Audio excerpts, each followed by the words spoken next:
हमारे जो इंद्रियां हैं ना, इनको भगवान ने बहुत सुंदर ढंग से रचा है। आज राजा परीक्षित ने मरे हुए सर्प को समीक ऋषि के गले में डाल दिया और राजा तो चला गया अपमान करके। एक गौरमुख नाम का बालक था, वो देख रहा था सारा दृश्य। जाकर के समीक ऋषि के जो पुत्र हैं, नाम श्रृंगी ऋषि हैं, उनको समाचार दिया है। कहने लगा, श्रृंगी, तेरे पिता गुरुदेव भगवान के गले में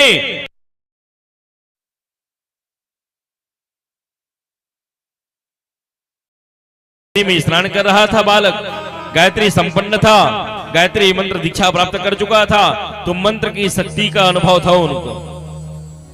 तो ऐसा तेज मंत्र पढ़ा, कौशिकी नदी का जल उठाया और जल उठा करके अभिमंत्रित कर दिया, इति लंघित मर्यादा तक्षका सप्तमे हरि। जिस किसी ने भी मेरे गुरुदेव भगवान के गले में मरा हुआ सर्प डाला है, जा मैं श्राप देता हूं, आज से ठीक 7वें दिन तक्षक नाग के डसने से उसकी मृत्यु हो जाएगी, मृत्यु हो जाएगी, मृत्यु हो जाएगी। ब्राह्मण बालक ने राजा को श्राप दे दिया।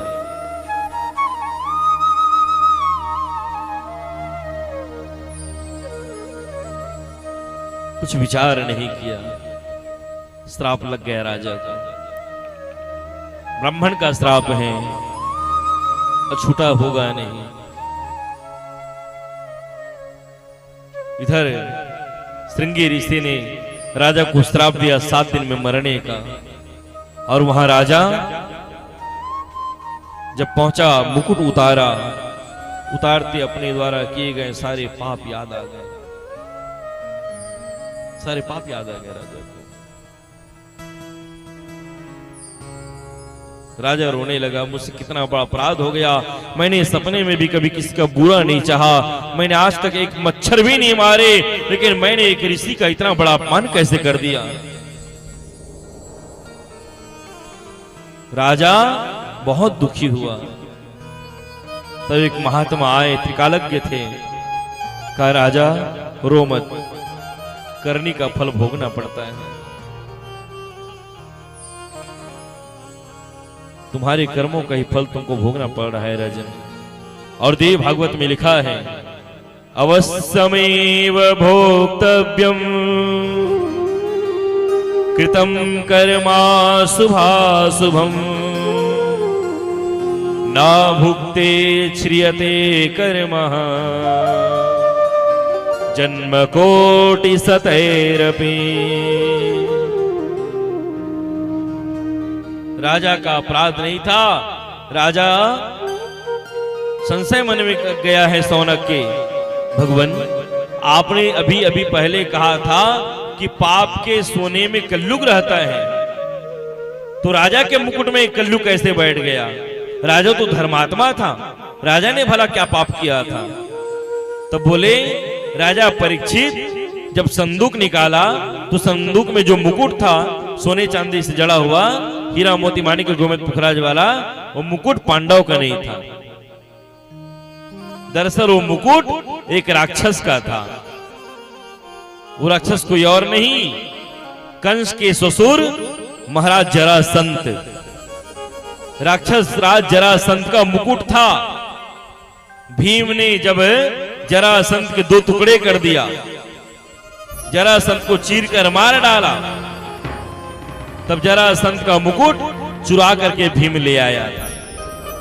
देखो कथा कहां से कहां जुड़ गई। भीम जब जरासंत को मारे तो जरासंत के मुकुट को देखकर लालच आ गया भीम को, इतना बढ़िया मुकुट है, इसे मैं पकड़ूंगा। तो भीम ने अपने दुपट्टे से छुपा दिया ताकि कोई देख ना ले, और मन ही मन सोचने लगा, जब मैं हस्तिनापुर का राजा बनूंगा तो इसी मुकुट को पहनूंगा। और चोरी करके छुपा करके लाया, लाकर संदूक में बंद कर दिया। कभी ऐसा योग आया नहीं कि भीम को राजा बनना पड़ा, उसके पहले ही सब स्वर्गारोहण कर गए। तो एन केन प्रकारेण आखिर चोरी करके लाया था भीम, चोरी से तो लाया था ना, एक तो चोरी करके लाया, ऊपर से राक्षस का मुकुट था, ऊपर से सोने का मुकुट था। तीनों प्रकार से पाप वाला मुकुट होने के कारण उसमें कल्लुग बैठ गया था और उसी मुकुट को राजा परीक्षित ने पहन लिया। तो पाप के मुकुट को, चोरी के मुकुट को परीक्षित ने पहना, इस कारण कल्लुग आज परीक्षित के सिर पर जाकर तांडव करने लगा। चोरी के मुकुट के कारण राजा ने मुकुट उतारा, अपने द्वारा किए गए सारे पाप याद आ गया। गौरमुख नाम का बालक आया है, जाकर के कहता है राजन, आपने जो पाप किया है उसका तुमको सजा मिल चुका है। क्या आपको श्राप लगा है 7 दिन में मरने का? राजा रोने लगा, मुझे 7 दिन में मरने का श्राप लग गया, मैं क्या करूं? किसी ने कहा कि देखो राजा, 7 दिन में मरने का श्राप सिर्फ तुमको नहीं लगा, सबको लगा है। इस संसार में जो भी है ना, सबको 7 दिन का ही श्राप लगा है। राजा को तो आशीर्वाद मिला, वरदान मिला है, उसको ये तो पता है कि वो 6 दिन नहीं मरेगा, लेकिन हमको तो ये भी पता नहीं कि हम कब मरेंगे, कब जिएंगे। राजा को 7 दिन का श्राप नहीं, बल्कि हर किसी को 7 दिन में जीने मरने का श्राप मिला है। बताओ ना, आप लोग के लिए कोई 8वां दिन बना है क्या? हमारे लिए तो 7 ही दिन है ना। गिन लो, रविवार, सोमवार, मंगलवार, बुधवार, बृहस्पतिवार, शुक्रवार, शनिवार, कितने वार हुए? बोलो, अलग से और कोई वार है क्या हमारे लिए? यही 7 दिन हमारे लिए हैं और यही 7 दिन परीक्षित के लिए हैं। इन्हीं 7 दिन में हमको भी जन्म लेना है और मर जाना है। इन्हीं 7 दिन में परीक्षित ने जन्म लिया और उन्हीं 7 दिन के अंदर परीक्षित को भी मरना है। बस फर्क इतना है, परीक्षित को पता है वो कब मरेगा, हमको पता ही नहीं हम कब मरेंगे। किसी को पता है कि हमारी मृत्यु कब हो जाएगी? कोई नहीं जानता। परीक्षित को इतना तो पता चल गया ना कि वो 6 दिन नहीं मरेगा, वो 7वें दिन में मरेगा। हमारा तो पल का ठिकाना नहीं।